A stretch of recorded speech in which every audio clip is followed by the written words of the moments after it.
I'd like to talk to you about conventional and unconventional materials. So when we think about conventional materials, that means something that we're used to.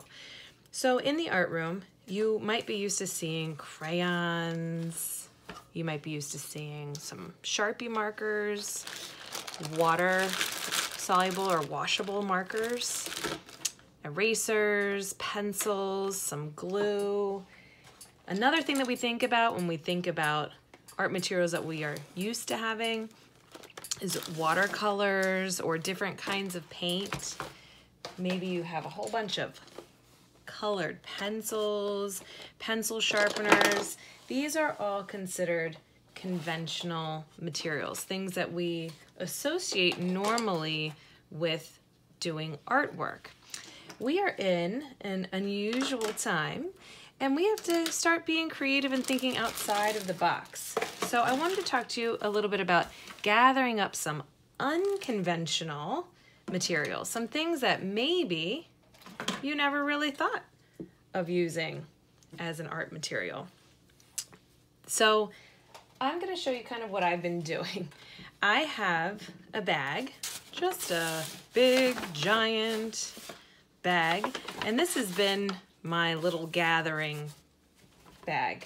So you can ask your mom, dad, your grandparents, parent, guardian, if they have a little bag for you or maybe a box, and you can start to gather up your art materials. So I have some things that I've been gathering up. I feel like a little art squirrel preparing for my art projects. This is a dish scrubber, but I have used it to dip into paint and used it as a big stamper or a big paintbrush. Here are some different jar lids. This is a lid to a salad dressing cap. These are some plastic ties off of a package. Here's some cardboard I've ripped up. I kind of liked, this is a tag from a clothing item. I like this little picture. I might cut it out and use it. I could use it as a tracer. Here's some little salad dressing cups, some empty Play-Doh containers. This is, you can use the lids for different things and the containers. A rock. I have some little Shopkins and a little whale I might use later. A soda can tab. A dryer sheet. Some containers from food. Some lids. I took a chip bag and I cleaned it off. I cut it up and I cleaned it off, and I have some nice shiny paper now that I can use. Not sure if I'm going to use it, what I'm going to use it for, but I'm just going to start collecting these things and start putting them in my little bag, my little box. I have some bubble wrap. There's different sizes of bubble wrap. I know it's really hard not to pop it. You really want to pop it, but at least until you're done using it, don't pop it yet.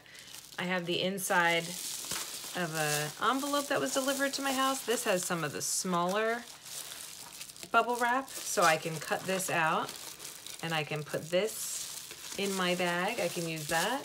I have an egg carton that I can use. I have a container of a box from pasta. It has this neat little window in it. I don't know what I'm gonna do. Maybe I'll create a house out of it. I have no idea. But I'm putting it all in. I'm gonna fill up my bag with all of my creative items so that I have them in case I need them. You can always even ask family or friends if they have anything that they can maybe drop off to your house. If you don't have anything at your house, just ask around. Anything around the house that's going to be thrown away that you might see something. And another thing that I've used in the past that's unconventional, and you must ask before you take anything like this. This is makeup. So don't just run in and grab your sister's makeup. She won't be happy. But this was makeup that I had gotten at the dollar store, but you can use makeup to color things with. In one of my videos before, I had shown a bag You can cut up a bag. So these are just some conventional and some unconventional materials. If you have any materials that you're coming up with at home that are working well for things, let me know. Send them my way so that I can add them to the list of fun things that we can start creating with. Thanks. Stay creative.